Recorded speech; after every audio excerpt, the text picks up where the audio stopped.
Hello guys, welcome back to my new blog. आज चाहिँ म यहाँ सुकेर आइसकेर होइन फुलपुर आइसकेको थिएँ होइन। फुलपुरमा चाहिँ लास्ट गर्मीले मान लाग्यो नि त। हेरेँ त्यही घामै घाम छ है, यहाँ हिँड्नु पनि सकिनँ क्या। यहाँ यस्तोमा हिँडिरहेको थिएँ म। छाया छ नि, गर्मी छ है त।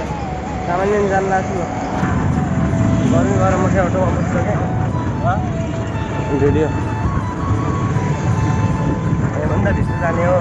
अनि सामान्य त्यसमा यस्तो प्लास्टिक छ, प्लास्टिक ल्याएर चाहिँ यहाँको अब फुलपुरमा यस्तो छ, गर्मी लाग्छ कि।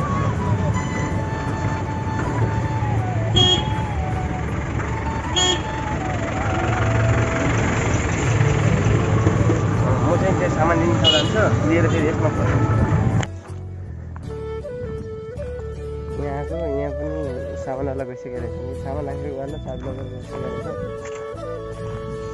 गर्मीमा। अब यहीँ बस्नु पऱ्यो, एकछिनमा लगभग 1-2 घन्टापछि जानु पऱ्यो।